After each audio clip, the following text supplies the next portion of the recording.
I don't think I've had a conversation in the last weeks or months that doesn't land on how are you using AI to go faster or unlock a new capability, and or how are attackers using AI to speed up their attacks. I'm curious if you can talk about the hidden risks that are introduced when employees use consumer AI tools for work tasks without good IT oversight. Yeah, there are a number. I think everybody understands like shadow IT, at least in this audience, I think, and some of the risks. And the risks with AI aren't really that different, like on the whole, but they're different in like the specifics. So we did a study from enterprises in North America just a couple months ago, and we found that 2/3 of the people that use generative AI at work are using personal assistants, some sort of personal account like a ChatGPT or something like that. And interestingly enough, 1/3 of those also have something provided by their company that they could be using, but they're still using their personal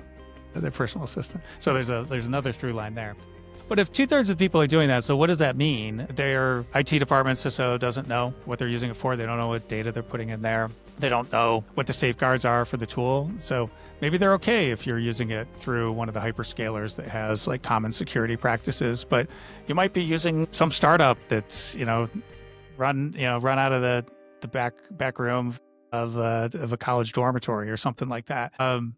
And I think these are all kind of things we know. Or it could actually be some sort of like phishing expedition where it could be some cyber criminal basically created one of these tools, like got a lot of people to use it because it's free or useful or whatever. And then all of a sudden they're just like harvesting all this data that's going in.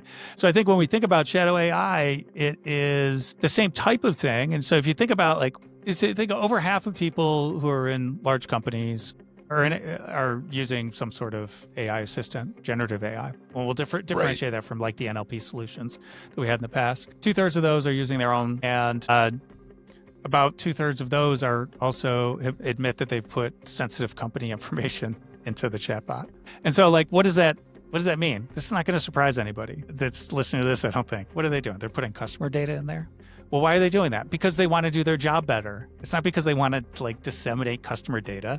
They want to do some analysis on it. And the AI tools are just better than the tools that they've had in the past. They're putting company proprietary information. They're putting like your code base for some sort of proprietary firmware that you have that runs all of your machines in your manufacturing plant or something like that to try to find a bug. They're putting company financial information in there, which could be before it's announced to the market. And where is that going? I think people think about this, say, okay, so the data, like it's going, so people could intercept the data. Maybe it's not encrypted, maybe it's stored, all these other different things could be used to train the model. Let's shift gears to AI chat security vulnerabilities. What emerging vulnerability patterns are you seeing in AI chat implementations that security teams seem to be overlooking? Well, maybe I'll frame this through first principles is a good way to start. So first of all, are there a lot of chat interfaces out there? And then the second is, are there a lot of chat interfaces that are generative AI? So when you used to have like NLP-based solutions like voice assistants, people would know Alexa,